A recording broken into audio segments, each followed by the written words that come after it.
Okay, some of you will know Ani, and without further ado, we will go to the opening ceremony after I introduced Ani. So here she is, hopefully with me on the screen. Yeah, what is there to say about Ani? Ani is the founder of Hartwell. She is a very renowned ceremonialist, a shamanic teacher, and really quite beloved elder in the UK. She leads wilderness camps, visions quests, rites of passage, works with young people. There's a full list. Her website is, of course, on the schedule on our website. So in case you're interested finding out more about Ani, it's all there. We're just admitting some more people as I speak. So Ani apprenticed to Native American traditions in the 1980s.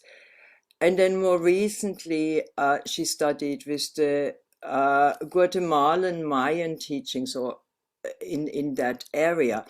But she weaves these traditions with the traditions of this land here. And I know she's very, very deeply rooted with the land in Cornwall. Those of you who have seen her talk at Unity Week will realize how deep that rooting actually is for Ani. She's also a really well-loved storyteller, and if you ever get a chance to hear some of her stories, they usually get you to giggle, into giggle fits, but they usually have quite a deep spiritual message. So she brings alive the old myths of this land, and she connects us really with the earth and its magic, because she creates these spaces, she facilitates these spaces. And from those spaces, I have trained with Ani a long time ago, really a kind of learning and wisdom and transformation can really occur. So as a teacher, Ani sees herself as somebody who is finding pathways for others so that they can illuminate and find their own life's journey. And her primary interest is in the renewal of ancient ceremonial forms for creating a path of beauty upon this grandmother earth. And I think that's all I want to say. So if you want to say anything else about yourself, Ani, please feel free. And then go straight into the ceremony. Thank you for being here. So I'll click myself out and it's all yours. Well, hello everyone and welcome to whoever has come. Many thanks to Krista and Jonathan for setting this beautiful thing up and all the work that you do to bring us into sacred activism and help us along our way. I'd like to introduce myself in my own way. So I'd say what land I come from. On my father's side, many generations lived in Germany across the channel, but they could not connect to the land because they were Jews, and Jews were not allowed to make any connection with the land. They were not allowed to own land. They were not allowed to settle and feel a place was theirs. So my family's father were denied that for many times. Then the war came, and they, as refugees, came to this country. And somehow my father made his way down to the very southwest tip of this land, to Cornwall, and there he met my mother, and they married. And perhaps this was a grand homecoming for him, because I would say that part of me are living with the land, living with the animals, close to the ocean, by the hills, buffeted by the wind people, knowing the tides, knowing what it is to sit on the edge people. And they were deeply rooted in that land, just like the granite there. And so part of me is deeply rooted in the land, but also having that feeling from my father of not being allowed to do that for so long. It feels really, really, it has always felt really important to me, that rooting into the land as it is for all of us. But most of us are mongrels, and many people say to me, I haven't been long where I am. I don't feel I belong where I am. Well, I moved from Cornwall up to Bath, where I live now, a beautiful sacred place. And I moved from granite to limestone. And I tell you, to begin with, I was not happy, because limestone does not have the variety and the power and the fire that the granite has. So it took, and it doesn't have the ocean, and it doesn't have the harshness and the wildness and the wind and all those things that I related to home. And it took me some years, but one day I was standing on a little hillock, and the whole land opened up to me, and I could feel its beauty. I could feel the lushness and the femininity and the richness and the wonder of the great trees. And somehow I had arrived. So I encourage all of you, anyone who feels they're not really on their land, they do not feel at home, to persevere and persevere and call to the land, because in the end, she will open up to you. She will say, this is home for you now. Here you are at home with me. And here where I live, I always call, first of all, to, oh, there's a small bird out there. It could be a sparrow, or it could be a wren, but it's hopped away. I call to those trees that has come outside my window of their own volition, the holly, the yew, and the elder, and say, please help us now at this time.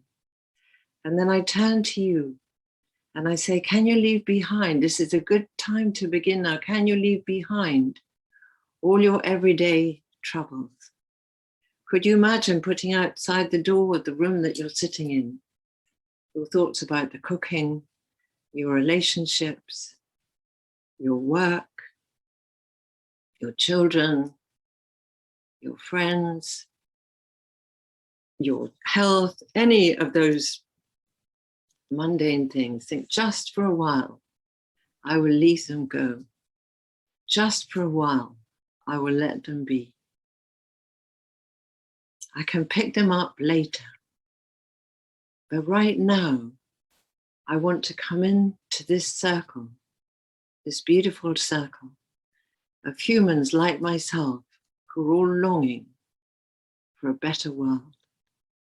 And were we not sitting on this strange electronic situation, I would have a fire in the middle of us, this beautiful old man here, and we would all sit round the fire, and together we would make a circle, a unity in our diversity. And as I was thinking of us coming together today, I was remembering the power of Standing Rock. I was thinking, what is it? What is sacred activism? And how do we express it? And I was thinking of the power of Standing Rock, those people at Standing Rock, and how, although I never went there, I was so pulled by their energy. I couldn't forget them. Every day I was looking to see how they were doing. Every day I was trying to find their songs. Every day I was trying to listen to their prayers. Every day I was thinking of them and praying for them. And I thought, how was I drawn in by them? And I wasn't there, but as far as I can remember, there was in the center of the camp, there was a fire always burning. There were people there doing ceremony, holding sweat lodge, cleansing those who were tired, making prayers, telling sacred stories. See, the fire agreed. Constantly building up an energy that sent waves out right across the world. So even now I can still remember it, but at that time, we were all being called. We were all being called. We were all being called. How can we continue to do that? And then I remembered more recently, COP26, and I didn't go there either, but I felt it. And this friend went and she said, you know what, so many indigenous, close to the land, holy people came from all over the world. And you know what they did? They sat around a fire together, and each one of them prayed in their own ways, according to their own traditions. Together they made a grand circle, and I thought, all those prayers, how blessed are we? All those prayers have gone into our land. All those prayers are still there within our land, radiating out for us to strengthen us, to help us when we feel tired, when we feel dispirited, when we feel despair. Let us remember that. And the third thing I remember is when the G7, those politicians turned up in my place, right down in the very southwest in the tiny little bit of rural Cornwall. What were they doing there? Walking along the beach, but I noticed women had to walk on boards so their high heels didn't sink into the sand. So they were still kept a little bit away from the earth. But we did what we could to send messages through the earth. And we too, we had a fire for all the time of their meeting. We prayed around that fire during the day and during the night. It was never left alone. And on the first night, a man called David and I went around the 4 stone circles down there in the dark. We trudged along in the dark and the wind and a bit of rain to each one, hoping that we'd find them. The first 2 were really far away up on the moors, and we were not sure that we might just walk past them. But we did find them, and we lit up each stone as we lit up each stone. So the circle came into being, and with some of the circle became larger and larger and deeper. And each one we asked permission, each one we asked, please, please, put your resonance into this land here now. So each step that those politicians take, they will feel that resonance coming up to them. And as we went on, we could feel the different circles connecting. So we got to the third one, Boscarnoon. And they said, is this all there are? Only 2 of you. Where are the rest? There were only 2 of us at that time. And we went on and we went on and we got to the next one. By then, dawn was coming. We could see the stones quite clearly before we'd set out their lights. But we could, and they were saying, what took you so long? What took you so long? We'd been waiting because they felt what had happened at the other circle. So there's something around the land and the fire, which is why I've lit a fire for you today. I thought I could light one, but on Zoom, nothing is easy. Everything is a bit of a struggle, and one goes out of this picture all the time. So I'd like to make prayers to this fire. But first of all, of course, he must be fed. So I brought him some tobacco which is so sacred in so many traditions, in so many places. It is as sacred, really, as if we were giving a little bit of our own skin. You need to remember that. Giving a little bit of really sacred deliciousness for the fire to eat. Hey, old man. And I brought a little chocolate, which in other places is also considered a good food for the fire. The fire and I share this, I tell you. Hey, old man needs a little more deliciousness. Please eat this. And I brought some mistletoe, being sacred to this land. And this mistletoe was gathered for the midwinter last year. And every year I keep a piece of it. And through the year, it goes from green to gold. As you can see, it's very golden now. The leaves are golden, the berries are golden. And it is to remind me through the year to polish my soul so that I too might attempt to reach some form of goldenness as the year goes on. So I give some of this, I give this too to the old man. Hey, old man, here's a real bit of deliciousness for you now. Take, eat, so that you might give back to us, and that you might inspire us as the time goes on, and you might help us have the courage to jump for a transformation. And the final thing, for most of this, really, most of prayer, is around, to me, is around gratitude and giving to all of life, which is constantly giving to us, whether we ask or whether we don't. See how he's roaring up now. What a grand thing that pray doesn't set my chimney on fire. And the last thing I want to do is praise the fire. And the way that I would praise the fire would be by telling a story of his coming to the humans, and thus praise who he is and what many things we've been through with him. And this story tells of a man, you may have heard it before, But it's good to hear it again, because really, I'm not telling it to you.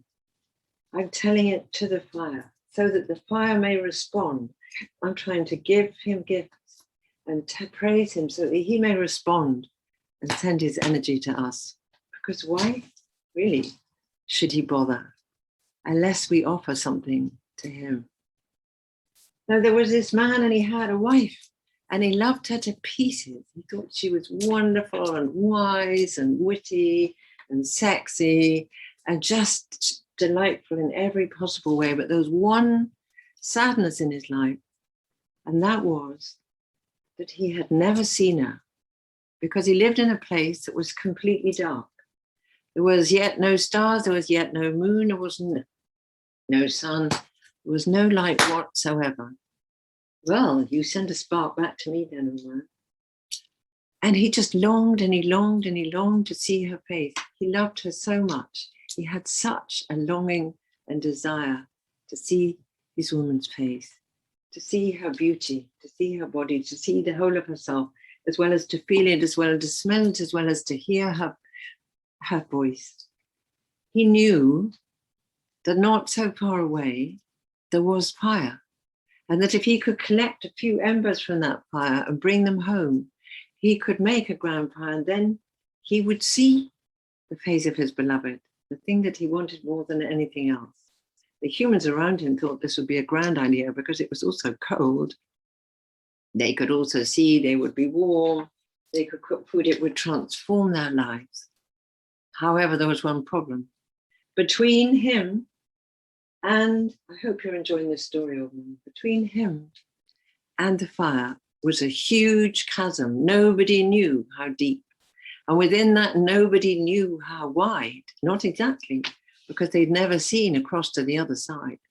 And within that chasm dwelt these huge, huge crocodiles. You think our crocodiles are large and dangerous and terrifying. These were many, many times larger and more dangerous and more powerful than our crocodiles. And they would jump up to the top of the chasm. And you would hear their jaws snapping. You would think of their great teeth. And you would be a bit horrified and a bit terrified. And this man knew that the only way to get fire, to see his beloved, was to leap this chasm, whose size he didn't know, and hope and pray that the crocodiles didn't get him, knowing there was a good chance that they would, that would be the end of him. But his desire and his longing drew him, so that in the end, he decided he didn't care. It was worth it. He would go for it. So he went there and he measured in the dark. He'd go back a few steps and think, would that be a long enough run? And then he'd try another few steps. Would that be a long enough run? And he was so frightened, and he'd try one and he'd try the other. And he thought, well, I better count my steps that I finally do, because I'll have to jump again to come back. So twice I'll have to brave these crocodiles. So finally, he pulled all the courage that he had into his heart, and he went back and he took a run and he jumped, and those crocodiles came up and he could hear them snapping away, but he landed safely on the other side. Oh, what a relief. And there was the fire. Sure enough, there was the fire. So he went over and he had a little bowl and he put some coals in the bowl and he put a lid on the bowl so that they wouldn't bounce out as he was jumping back again. But there, what he hadn't expected was all around a fire were piles and piles of stories. So he ran around with his sack and he picked up this story and he picked up that story, and there were great epics and there were tragedies and there were funny stories and there were short stories and there were long stories and there were stories that children would love and there were romantic stories that lovers would love. There was every sort of story, and there were moral stories, there were stories that would teach you how to live, there were stories that would make you laugh till your belly hurt. There were stories that would go on and on and on through the night.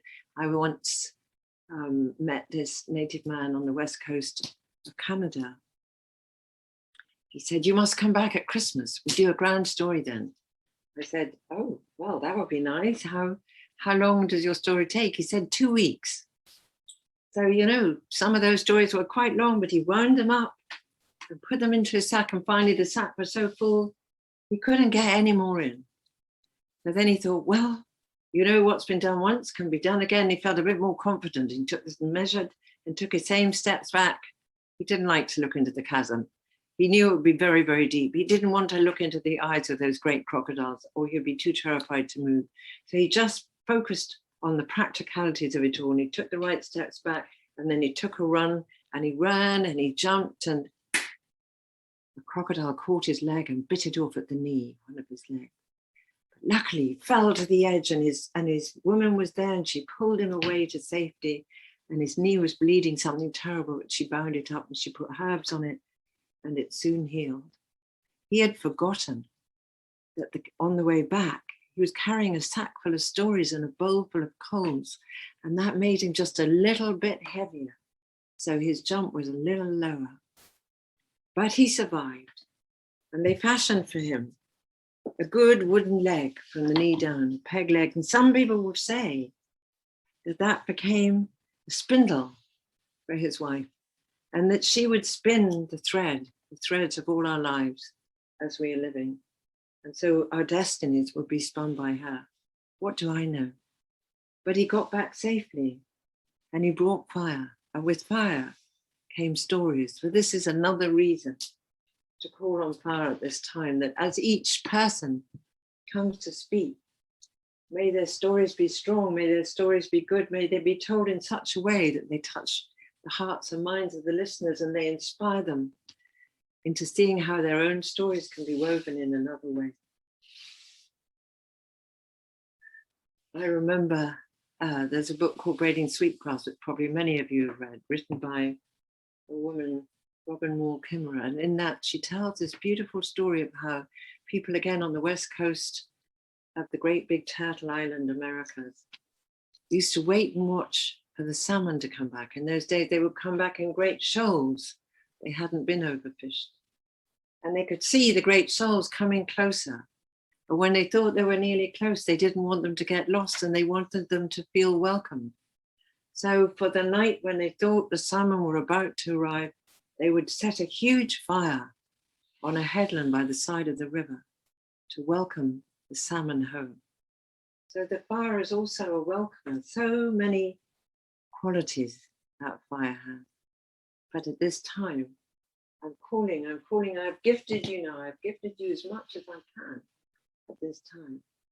I'm calling for inspiration, I'm calling for courage, so that we, when we are with our great desire to bring things back into a better way, our great desire to come back in harmony with all other forms of life on this beautiful planet that we call home. Yes, all other forms, the runners, the flyers, the swimmers, those that live in the earth herself, those who stand tall, those who creep along her, those who are living underneath, making a mycelium, connecting in every direction, those old memory carriers, the rocks, all those ones, that we might come back into harmony with them.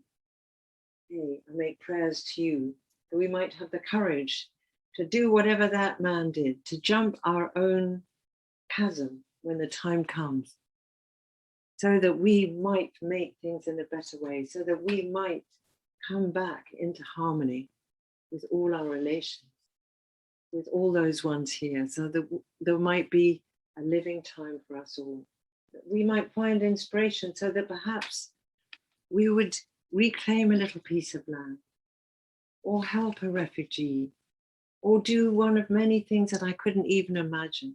And that in these next 2 days, as these people come with their inspiration and their stories, so we really might feel inspired, we might feel strengthened, that we might go out again and do all that we can, and take time over and over again to sit round a fire with others, different to ourselves, and to honor and allow each other to pray in our own way together, so that together we might send out waves to remind those who've forgotten.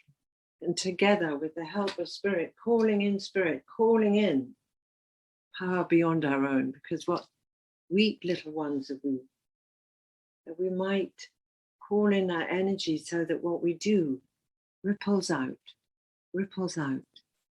goes up like smoke, lights up like fire, so that changes will come. Grand things beyond our imagining, beyond our strength will happen.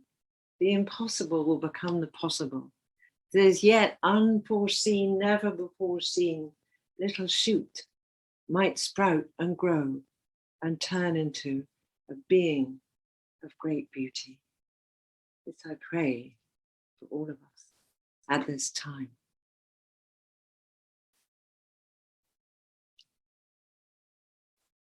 And now there's another prayer to make. I believe you were asked to bring candles, and probably some of you have brought candles and some of you have not. And that's absolutely fine. And if you haven't brought a candle, perhaps sometime in these 2 days, you will find one, a candle or a tea light, you will light it. And sure, it's a rather petroleum controlled, domesticated little bit of fire, but it'll do, and maybe it's safe within our homes. And if you leave it lit all night, perhaps you'll make sure that it's safe so you don't burn your own house down, which would be a pity, really, one way and another.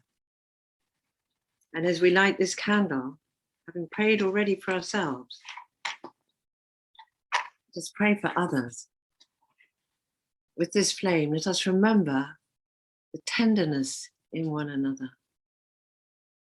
Let us remember the young, the children running around, those even younger who cannot even run yet, who depend on us, those not yet born but forming within the wombs of their mothers, all those ones, those not yet forming, those not yet thought of, who might still be born in times to come, looking down to future 7 generations, all those ones hoping to be born, hoping to have a good life like us, and all those tender young ones, not just of the humans, of the runners, the 4-leggeds, the flyers, those that fly high and those fly under the trees, those that have feathers and sing a grand song and will sing the sun up every morning, those that flicker around above the water, those that sit within the water, those swimmers that live within the waters of the lakes, the waters of the rivers, the waters of the great grandmother, the ocean herself, those who make their home within the earth, living deep within the earth, feeling all that she is saying, understanding all that she is saying, trying to send the messages out. The young of all of us, those tall standing ones, those creeping on the ground ones, those flowering ones, those fruiting ones, those who even now are sending their leaves off in a golden shower, that we might have a last grand outburst of light before the deep darkness of the full winter comes. Remembering the rains, and that within the wet times, the dreaming is good, the dreaming is strong. For all those tender ones, those young ones, looking down, looking on beyond our lives, looking such a long way on. We make a light. Oh no, I was going to do it. I was going to take a light. Also, oh wow. Hoping you won't burn me before he burns the wood. From that wild old man, taking a light for our little domesticated one, saying whatever we do, whatever dreams come to us, whatever inspiration comes to us, whatever daily life we lead, we stop. We think, how will this affect those others? How will this affect those not yet born? Will it make a good world for them? Or will it make it hard for them? Will it bring them pain? What can I do? How should I best live today? How should I best live this minute? How should I best live my life? May this candle remind me of all those ones yet to come.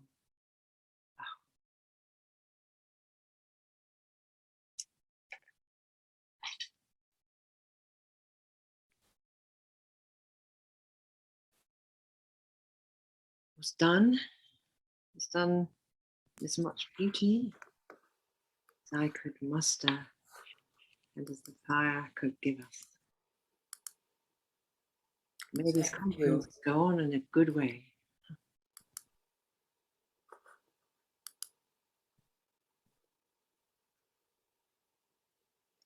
Thank you, dear Annie.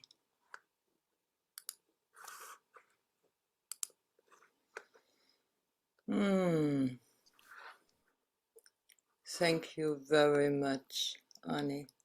And the thank yous are coming in on the chat. Thank you for lighting our fire and for reminding us that with whatever we do, to take those who come after us into account, not just the humans, all beings on this earth. Thank you. If anybody would like to ask Ani any questions, we have about 10 minutes left, so put them into the chat. Somebody said when you, there's lots of thank yous coming in, I don't know if you can see them, Ani. Somebody said when you described when you moved from Cornwall to Bath and you suddenly lost the granite and it took you a long time to feel at home, and how at home you feel in Cornwall. Somebody said they felt the same when they lived here and then they moved to the Highlands and suddenly they felt at home, a bit like you in Cornwall. You want to say a bit more about this feeling of homecoming, of being at home? What does it mean? Because that seems to have touched people. Okay, well, I suppose, you know, I didn't live all my life in Cornwall, I have to say this, but it's my family root. So wherever I go, or whatever happens in my life, I can feel that root and I can draw on it for strength. And somewhere I feel safe. I always feel safe. I may be out in Afghanistan and a man may be pointing a gun to me at me as he did, or I may be, I don't know, walking in the woods and we've seen bears in Canada and I'm worried that maybe a bear's going to jump out at me. I'm sure it wouldn't. Whatever. Or I may be with a group of people who are in a demonstration who are not friendly, whatever. You know, sometimes one is in a situation where one is quite frightened, or one is in a situation where one doesn't know what to do and one doesn't know if one's feet are on the ground or if one's going to manage, or maybe is there going to be enough money if my car breaks down? You know, so many different situations come, or someone dies, or one's lover leaves one and then one feels bereft. But always deep down, there is a root into the earth. And deep down, the earth is holding you. To have that, that is feeling at home. And for those of us who maybe, I was fortunate. My family loved me, but then my father died. But you know, some people, their family weren't so loving. They didn't know how to love. They didn't know how to be kind. So then you find your family somewhere else. And you understand that actually the earth is your first mother. And the earth is always there. And the earth is not going to die on us, even if we make the earth too hot for us to live on. She will still be there. She will still be, oh, I'm so sorry. She will still be flourishing. She will still be holding us. So the thing is, when you move, you may not feel that root and you may feel a little bit of a stranger. Now, I also find that, you know, some places in the world, sometimes you have that same feeling. I went to Nepal and I felt I'm at home just like in Cornwall. But this is crazy. I'm up in the mountains. It's completely different, but totally at home. Another place was Wisconsin. Everyone laughs at me because they say Wisconsin is the back end of beyond, in the middle of nowhere in the States, and it's not very interesting. But I tell you, that place is home to me. And who knows? Maybe a part of myself has been there before, maybe my ancestors way back, who knows? But there are different places on this earth that you will find quite by surprise that feel like home. But as I said, you can always make that connection. Call, ask, be patient. Yeah. Be patient, because everything takes time. Yeah, it's interesting because there is another comment which fits into that. Dichi says, I have recently moved to a new area. My family and I have spent a great amount of time in the woods nearby. The trees have really welcomed us and we feel at home. Yes. And so it is this spend time in the woods nearby. And this ties in with what you say, isn't it? There is, once you find the connection to the earth, it can be everywhere and you can get this feeling of being home. Yeah. And I want to say one more thing, because it may be, for me, it's always the rocks, you see. But for someone else, it'll be the trees. And for someone else, they have to find water nearby. Yeah. And for someone else, it'll be something else. And don't worry if there isn't a woodland. Most towns have trees in them somewhere. Somewhere there will be a friendly tree that will love your company. It may not be the first you meet. You know, if you think this tree doesn't care if I'm here or not, maybe it doesn't. Go and look for another one. So there's always something somewhere. Is it this, you know, we all use it as an expression. You are in your element, aren't you? Yes, that's right. It's funny how these expressions, if you take them a bit deeper, mean so much, because some people will feel more at home by the sea and some will feel more at home in the mountains. For me, it's always mountains. So yeah, it's really interesting. There's I want to say one more thing. Then yeah, okay. One more thing. Thing, If you and want then to we feel go at for another home, question. remember, everything is always, I can't remember the right word, give and take. So if you want the earth to love you, or you want a tree to love you, take it gifts. Take it something of beauty. If you go to water, take it a flower, take it a bit of fruit. If you go to a tree, actually what a tree would like would be a bit of fish. I have taken old bits of fish out and planted them and hope no one was watching me. You know, take something to water. You might take a bit of jade, take a bit of cornmeal, because cornmeal is the basis of bread. And for many people, it was the staff of life. Take something precious, maybe bury it over and over again and say, here's something delicious for you. Let's make friends. Here's something else delicious for you. Let's make friends. Because we're so used to taking. We're not quite so used to giving. Yeah, yeah. We are. And I think that's one of the big ills of our times, isn't it? That we have lost the reciprocity, that we are really takers massively. There is another question. Can I read it to you? Yes. Okay. Do you feel healing this connection with the land is crucial in these times where our lifestyles have been causing so much harm? Well, yes, and yes again, and then yes again. again. For various reasons, you know, I feel until we've made that connection with the land, we won't have such a desire and a longing to change our ways. You know, as like I talked, the guy with his longing for his wife, that he jumps over the chasm, over the crocodile. Unless we have a real longing, we probably won't give up all the things the little things that we have to give up and change our habits in the way that we need to change our habits, and go out and do something that maybe feel quite frightening or embarrassing for us. You know, for a lot of people, demonstrating is embarrassing, or writing a letter to an MP is really hard, or changing one's bank account is, you know, all these thousands of things that we could do are difficult.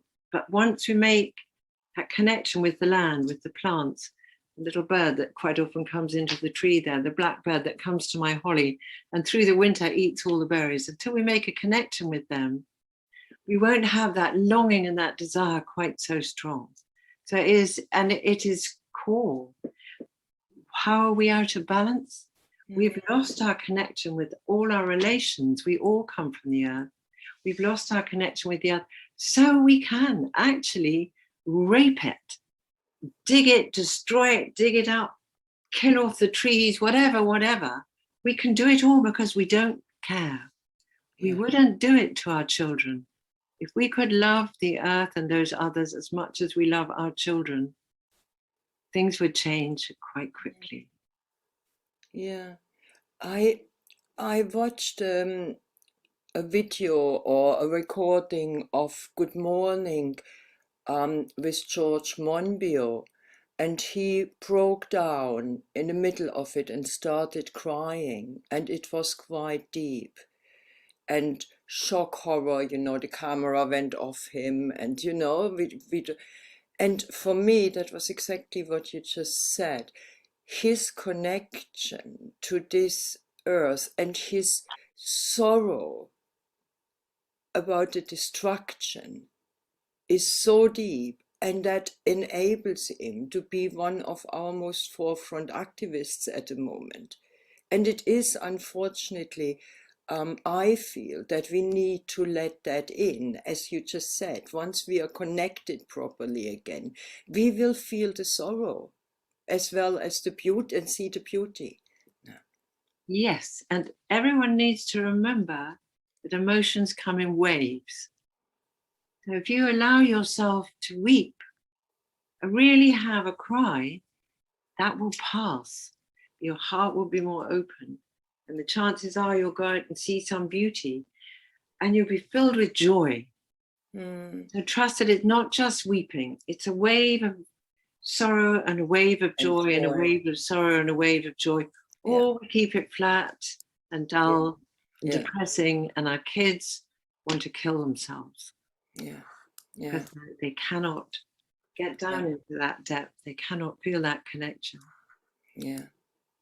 And the other thing I just want to say is, it's like what I was saying about Standing Rock, the more that we can open up, we talk about the mycelium now a lot in the ground and how it's connecting the trees. Actually, our thought forms are another mycelium that we will become aware of more than we are now. So the more that we open up, the more that those thought forms, that way of being, goes into the ethers, if you like, into the air, and other humans start changing without anyone having to say anything to them.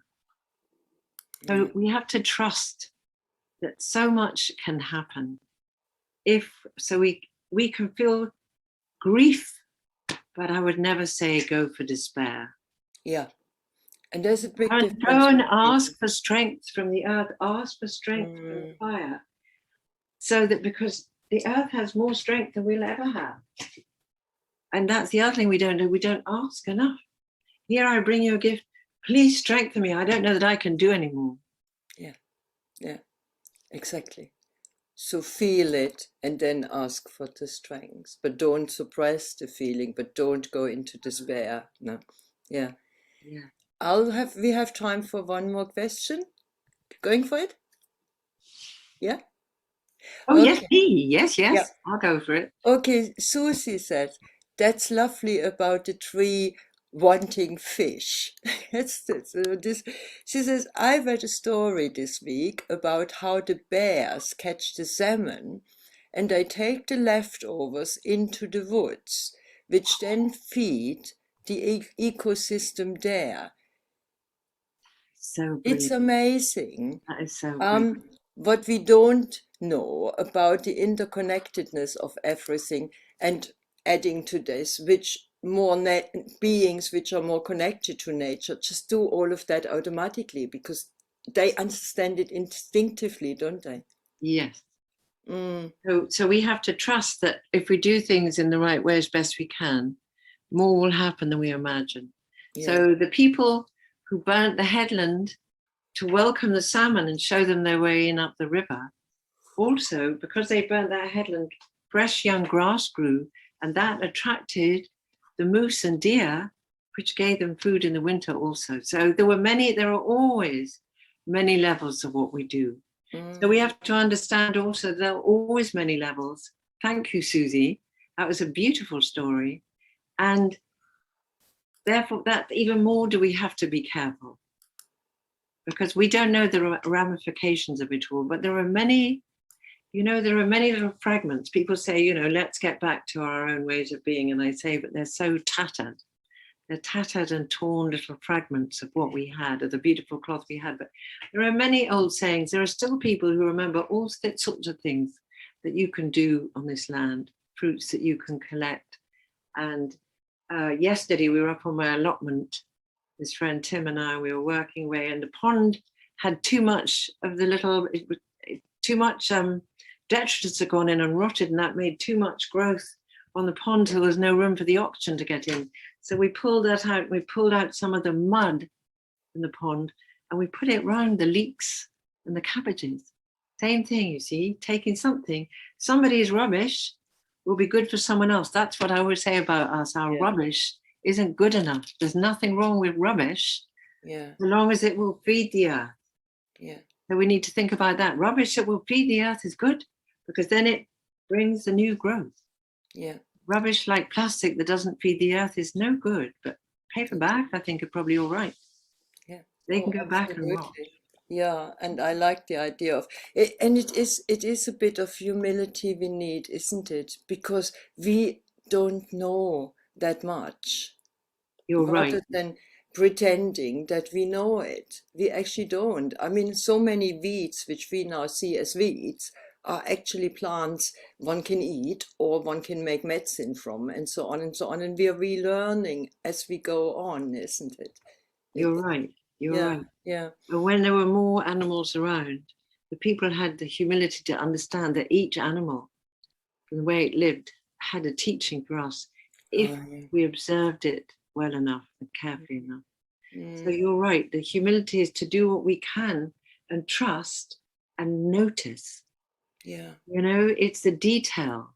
If you really observe, there is so much to learn. But it takes time also. We're used to rushing.